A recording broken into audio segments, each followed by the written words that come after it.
Assalamualaikum warahmatullahi wabarakatuh.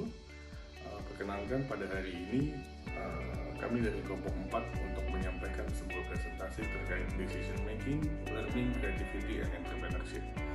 Ada kalanya mungkin sebelum kita masuk ke pembahasan, kita kenalan dulu. Kami di kelompok 4 terdiri dari 5 orang. Saya sendiri Andika Tias Pradana. Rekan saya ada Mbak Anggita Rida Septiarendini, Mas Erikson Binamuna, Mbak Putri Alia Yasmin, dan Mbak Sofi Wulandari. Oke, langsung aja kita lanjut ke pendahuluan dulu. Yang pertama adalah dalam sebuah perusahaan tentunya pengambilan keputusan sangat penting. Hal ini menjadi tanda betapa pentingnya peran seorang manajer ataupun peran seorang pimpinan dari sebuah perusahaan. Tentunya dalam pengambilan keputusan yang baik, seorang manajer atau pimpinan tidak hanya mementingkan kepentingan individu, tapi juga akan mementingkan kepentingan seluruh perusahaan. Oke, next, lanjut ke slide selanjutnya.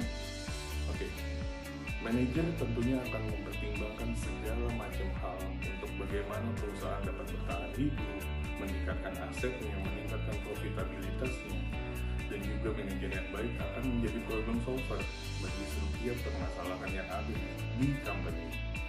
Oke, untuk selanjutnya akan disampaikan oleh rekan saya, Mbak Sofi Wulandari. Terima kasih. Assalamualaikum warahmatullahi wabarakatuh.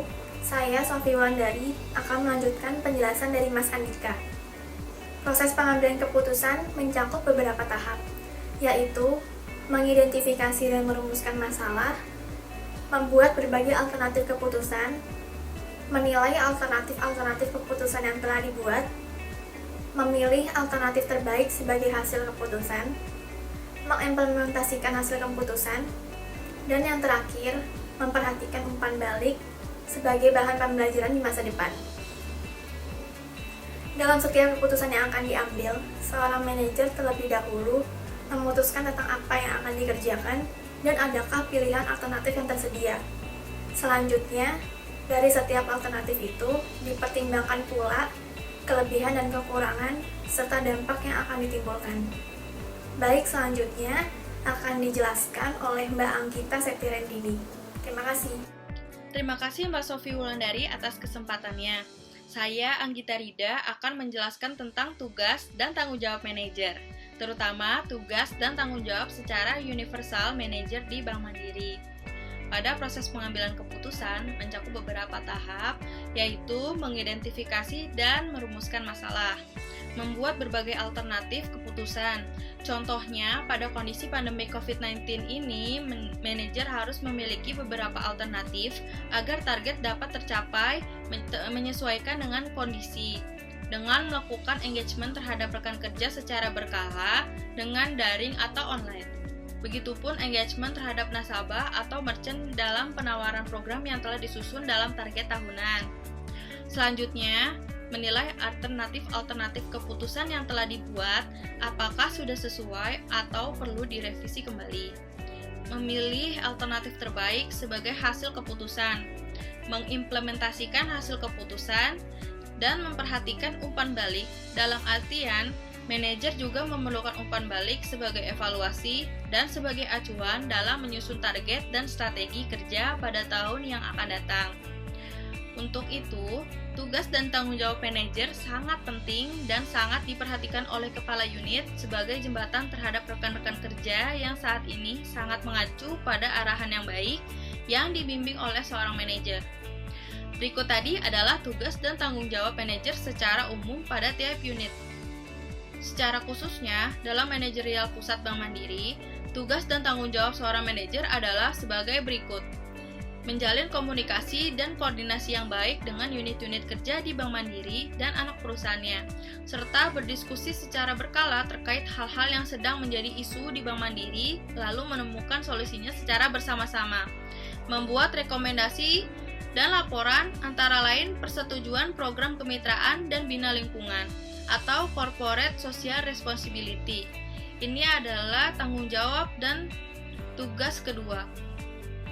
PKBL adalah bentuk tanggung jawab badan usaha milik negara BUMN kepada masyarakat.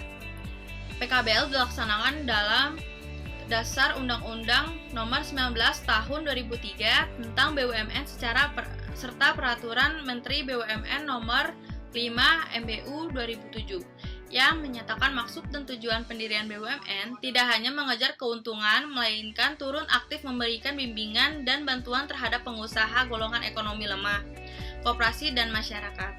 Selanjutnya, membuat laporan penunjukan KAP atau Kantor Akuntan Publik. Pelaporannya terhadap OJK.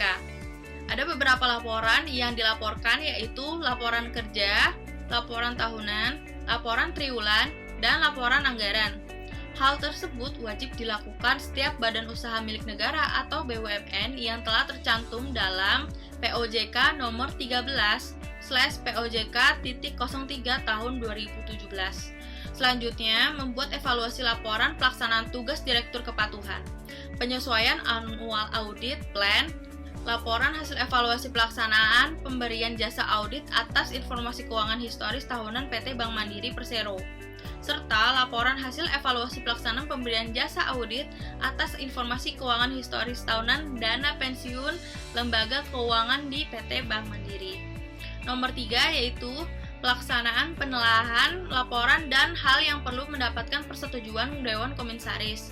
Hal ini sangat penting karena dalam program pencapaian target untuk tahun yang akan datang harus disetujui oleh Dewan Komisaris dan jajaran direksi Bank Mandiri agar program dan pencapaian target tersebut berjalan dengan baik dan disupport penuh oleh kantor pusat. Tidak semua program dan pencapaian target dapat disetujui.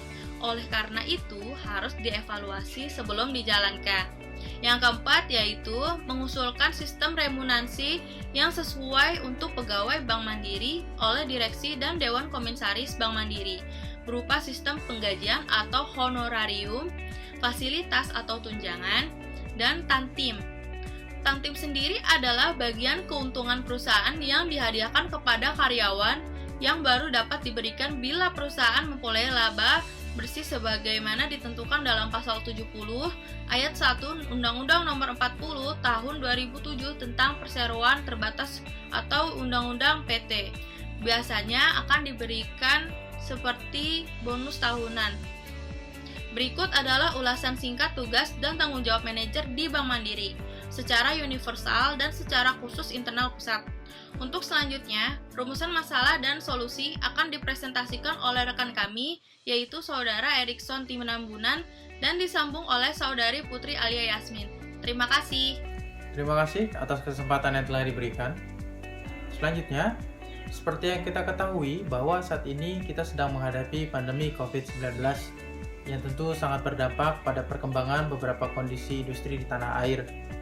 Salah satunya ialah industri jasa keuangan seperti Bank Mandiri, itu pun tak terlepas dari dampak COVID-19. Kami dari kelompok 4 yang mencoba mengambil studi kasus dari Bank Mandiri, menggambarkannya dalam 2 rumusan masalah. Yang pertama, bagaimanakah cara manajer di perusahaan Bank Mandiri menghadapi situasi COVID-19 ini? Apakah mereka perlu merevisi target yang telah ditetapkan dari awal tahun untuk kemudian disesuaikan kembali dengan situasi COVID-19 ini? Yang kedua, apakah setiap perubahan yang terjadi atas keputusan manajer tersebut ini memiliki dampak terhadap kinerja perusahaan, kinerja pegawai, dan bahkan kinerja anak usaha Bank Mandiri? Berdasarkan kajian yang kami miliki, kami temukan beberapa solusi sebagai berikut. Yang pertama, mengenai target, perusahaan Bank Mandiri dirasa tidak perlu merevisi target yang telah ditetapkan dari awal tahun. Yang perlu mereka revisi adalah langkah-langkah strategis dan yang bersifat alternatif untuk disesuaikan dengan situasi COVID-19 ini. Mereka perlu melakukan penyesuaian seperti diantaranya tetap melakukan retensi kepada nasabah tapi melalui media daring seperti melalui email salah satunya. Kemudian yang kedua, tetap melakukan monitoring transaksi volume jual beli yang dilakukan oleh Bank Mandiri. Tetap melakukan monitoring secara berkala terhadap beberapa merchant atau bahkan melakukan akuisisi terhadap beberapa merchant baru untuk menambah kinerja perusahaan. Yang ketiga, tetap melakukan informasi kepada customer ini melalui beberapa media sosial seperti diantaranya Facebook, Twitter, Instagram, dan lain sebagainya. Yang keempat, mengoptimalkan peran teknologi sebagai salah satu bentuk inovasi yang dilakukan oleh Bank Mandiri.